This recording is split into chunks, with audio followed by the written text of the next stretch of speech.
Hey friends, today on Gardening with Creekside, I am going to be adding 2 new shrubs to the chicken coop gardens, and I am so excited about this because if you follow me for any length of time, I always tell myself, Jenny, you know, you're not gonna go after that garden, you're not gonna plant anything in that garden, you're gonna let it sit for a little while. Well, inevitably I do, because I am a gardener at heart and I just love to be out in the garden and add things to my space. So this space is relatively new, right? I mean, in the last, 6 months, this whole place has been created. And so we are developing this as we go along. I wasn't gonna add anything because it is August and it is hot here in North Carolina, a zone 7B. But what I'm gonna add, these 2 shrubs will fantastically, wonderfully adapt to our heat and humidity, and they grow really well as far as their root systems in the heat. So what are we gonna add? Well, first, we're going to add a buddleia, a butterfly bush. We are going to add Violet Cascade. Violet Cascade is going to be in the same family as the pink Cascade 2 that is in the berm. And you saw when we did that garden tour of what an epic butterfly bush this thing is. It is massive and it is gorgeous. Violet is going to be that sister companion piece to pink. It is obviously just going to be a different color. So butterfly bushes, they are hot weather shrubs. Like, they do their active growing in the heat. And so that is why I'm going to be adding it in August to this space. Now, the cascades can get rather large, and so that is why they are in that Cascade series. So Violet Cascade can be about 4.5 feet tall and 5.5 feet wide. So I'm only going to plant one of them because this garden space up here is relatively small. I don't have room, nor really the desire right now to plant like a hedge of them. A hedge would be stunning, but here we're just going to plant one as a specimen. These butterfly bushes are going to be hardy in zones 5 to 10. So me at a 7, I am like right there in the middle, and I am perfect for that. The Cascade series as a whole tends to be a little bit of a later bloomer. So they are later than the Pugster butterfly bushes. So this extends my bloom season into the late summer. And it really likes fertile, slightly alkaline soil, good drainage, and then of course, like all of our butterfly bushes, they bloom on new growth, and so we will prune it back for me in late February going into spring, which is going to be about late February into March. So we will prune that back. So we're going to add a Violet Cascade, and the plant is already gorgeous and the butterflies are already all over it. Very excited. Next, Vanilla Spice. Vanilla Spice is a summer sweet, or it's a type of clethra. This is a native plant to North America, and I have always loved this plant, but I don't have it in my garden anywhere yet, which is just an absolute crying shame. So we are going to fix that today. Andrew was sweet enough to go grab me 3. So we're either going to plant either one as a specimen. I don't know. We're going to plant 1, 2, or 3. Time will tell when we figure it out. The Vanilla Spice, like I said, is a summer sweet. It is going to be a later bloomer. They're going to get kind of big. So this is why I had him grab me 3, but I may only go down to 1 because they can be 3 to 6 feet tall and 3 to 5 feet wide. Vanilla Spices get their name because they do beautiful kind of pure white flowers that smell divine. Massive pollinator attractor. I mean, your honeybees, your bumblebees go nuts over this plant and absolutely love it. Then in the fall, they turn a brilliant yellow. Like, the foliage is a brilliant yellow. I say it's like big bird yellow. Makes a huge statement in the garden in the fall. These do great in wet soil. So this is why we're going to put a Vanilla Spice up here, is because back there in the back, kind of near where the little seating area is, we have an area that we're discovering that when we have good rain, that the water will naturally kind of flows through that area. It's not a wash, but we can see where water has traveled down through this space and going down into the ditch to get out of here, because of course nothing is flat here, so water just travels all the time. Vanilla Spice will be great to put there because it does really, really well in wet soils. Also, because it is a clethra, it can naturalize. What does naturalize mean? That just means that it can spread. So it could send out, whether it's runners or little baby plants, out from its source. In this space, that's totally fine with me because I have nothing else around here, and it can go ahead and spread as much as it wants to in this area. It's not a tight, confined bed where I have all sorts of other plants right around it. It can just go and be absolutely fine.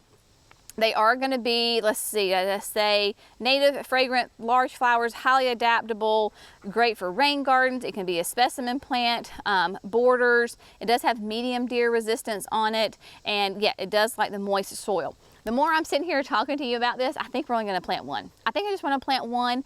That way it can just go. If I go ahead and plant 3, yes, it would make a bigger statement faster, but I could be shooting myself later on, kicking myself because I planted too many and they're naturalizing too much. So I think we might just go with 1. That way it can get nice and big, because at 3 to 6 tall, 3 to 5 wide, you only need 1. And I have a very strong, sneaky suspicion that it is going to do really well in this area. So we're going to go ahead and brave the sun, and we are going to start with the butterfly bush, and then we're going to move to vanilla spice. Okay, my friends, so this is where Miss Violet Cascade is going to go. It is not a gorgeous specimen. I mean, this is a 3-gallon pot, absolutely stunning. We started this from our friends at Walter's Gardens, and my gosh, happy, happy, happy. But you can see it's just now starting to bloom and absolutely covered in buds. So what we're gonna do is we're gonna put it here kind of on this corner, backside corner of the chicken coop, right between my cherry tree and my elm. Now, with your butterfly bushes, you have to make sure that they have plenty of well-draining soil. If you are like me and you have heavy, thick clay soil, then you definitely want to plant your butterfly bush high. What does that mean? It means that when you plant it, that your root ball is going to be sticking up about at least 1 inch, because we want water to shed away and not sit around the crown of the plant, or it will rot and die. So I've got my power planter auger. This is the 9-inch auger because that's perfect for 3 gallons. And we're just going to go after it. We're going to dig the hole, put some biotone in, and then plop her in the ground. And she should never know that she's been moved, because that's the beautiful thing about container plants. No roots will be cut. She's just going to go in the ground and be a happy little camper.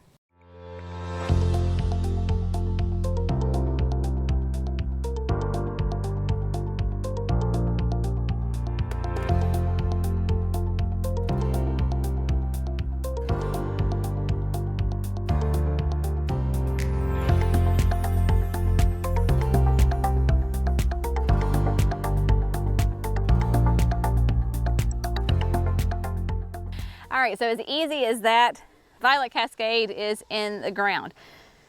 Definitely wanted to plant this one high. It's a butterfly bush, so by nature I'm going to plant her high. 2, this does seem to be maybe a little area where water is going to travel through, so elevate her. That is a good thing though, is that yes, I know that water may travel through here, but we are definitely on a slope, so it's just going to keep on going.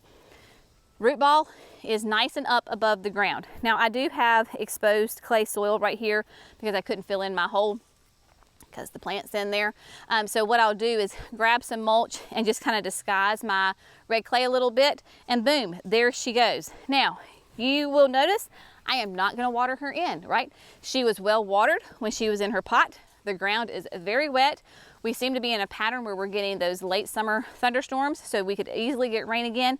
I do not want to drown my butterfly bush. Do not overwater your butterfly bush. One more time for the folks in the back. Do not overwater your butterfly bush. You will kill it. We had, for our first chicken coop, we had some Miss Mollies planted up against the chicken run.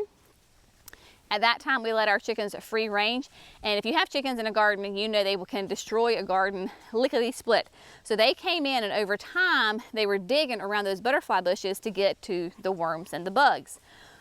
This happened for over years. Butterfly bushes never missed a beat, but literally, I had the plant coming out with exposed roots that then hardened off, much like tree roots, and it was like sitting on top of the ground while the smaller roots were down in the bottom. They did not care. They were perfectly fine. So do not plant your butterfly bushes too deep. Do not overwater them. Leave them alone. Butterfly bushes are very much like hydrangeas. If they are dry, they will wilt. So you can come, give them a little drink of water, or wait till the sun gets off of them. And if they perk back up, then I still probably may not water them. If they're still wilted in the morning, that means they're dry. So just keep an eye on it. Do not overwater your butterfly bushes. One more time. So now we're gonna just bebop down over here to the other side, and we're gonna get that vanilla spice in the ground. So we're not gonna plant one, we are gonna go ahead and plant 3. This is, you know, game time decision here, folks. So we're gonna plant all 3. You can see we have them laid out in a very loose triangle right here. Vanilla spice is listed as sun to part sun. I was checking the time and our location. It is 12:45 in the afternoon, and these 2 are just getting a little bit of dappled sun. As the sun progresses, they'll still get sun, but they will be dappled a little bit by these oak trees and so forth. We're just gonna go for it, and why not, right? It's all been one experiment anyway. But this is where the water kind of runs through a little bit right here. They will get lots of good natural water. None of this bed is going to be on irrigation, so they're just going to kind of have to survive on their own, which they will. Once they're established, these native plants will do great. We're going to do kind of basically the exact same thing, right? I have them placed. I am going to use this 9-inch auger, drill some holes, biotone, and then get them in the ground. Simple as that.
Okay, my friends, so we got the 3 vanilla spice planted, and I don't know if the camera's showing this, but I literally have sweat dripping down my face and off the tip of my nose.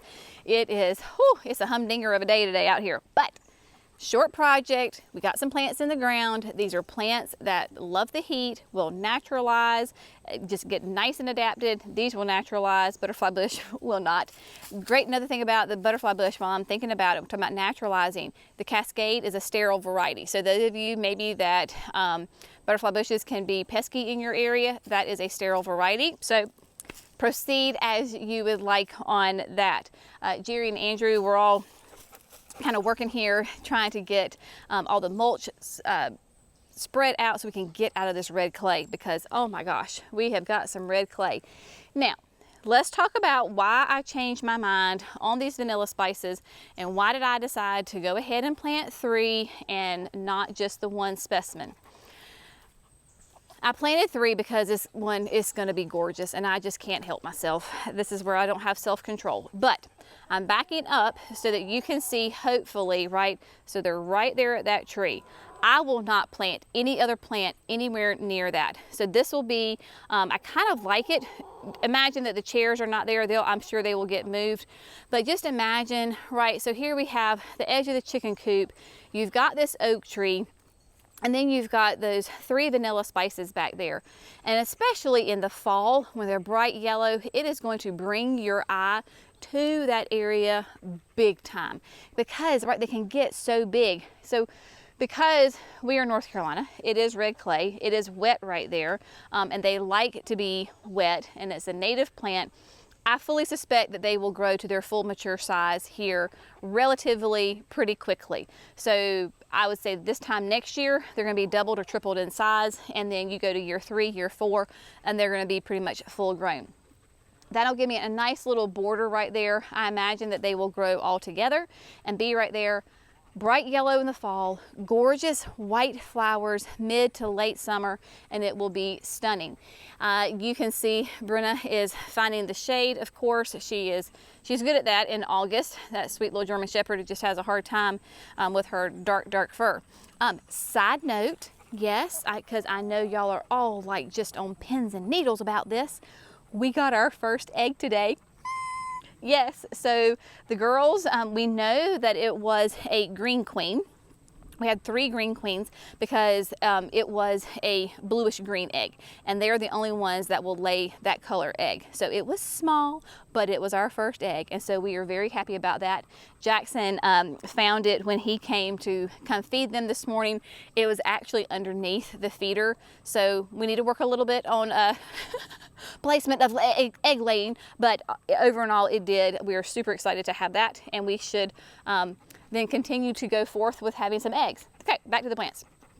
This whole little collection right here are plants that are going to be added to these gardens, hanging out with them while the rest of the garden gets made, and it is more appropriate to, you know, go ahead and get them planted. We've got 2 different rose bushes. These are all from Proven Winners. They sent us a lilac. This is the Pur Pink. We've got 2 of those, 3 of the double play Dolly Spireas, the Cedar Rapids. Super excited about these guys because they are growing really well. I was afraid maybe they wouldn't do well here, but man, they are handling the heat like a champ and growing. These will be trees. So I'm hoping that maybe we can get them somewhere in here. We've got Sublime, Invincible Sublimes. We've got puffer fishes, 3 puffer fish that are doing quite well. They too will go in here in the lots of the Good Sun. We've got a Pugster Pinker. Thank you, Butterfly, right on cue that you came in. That will get planted somewhere in here. Temple of Bloom is doing quite nicely. The Sprinters, these are the Sprinters that I rescued, relocated, shall I say, from the urns on the patio. 2 El Ninos. These will go probably somewhere down in the display gardens, signature gardens. My little tater tots, remember my little tater tots from those front planters by the sidewalk? So they're doing well, incorporate them somehow. And then I have some quince. This is a double white quince that will go into the garden and be quite lovely. So coming over here so slightly, panning, and then there you can see the Violet Cascade. So I think it's going to be really nice because let's just come down here and give you a perspective, because I like giving perspectives, kind of like the grand scheme of things. It's going to be quite an impressive butterfly bush. Nice, and it has that draping habit to it, so it'll be nice, different texture than the other plants that I have in this area, of course, because, right, we've got trees, hard trees growing upright, very upright, hard with the tree. And when I mean hard, I mean as far as like the structure. And then that Violet Cascade right there, imagine that basically 5 feet tall, 6 feet wide, have a kind of a weeping habit to it. It will be gorgeous. And I don't know if I showed this to you last time. I can't remember if I did or I did not. The smoke bush. Planted this smoke bush with the other ones. Look at all of this gorgeous growth. I am so happy. I was afraid. I was like, oh no, she's just sitting there. She's not doing anything. But man, gorgeous growth. Got some buds on it. Could not be happier with this guy. For sure is doing great. All right, my friends, so today's project is complete. I am a complete sweaty mess. I am glistening quite well, sparkling, you got it, all the things. So, as always, thanks so much for gardening with Creekside. Y'all have a great day. We'll see you in the next video, and we appreciate you. Bye, friends.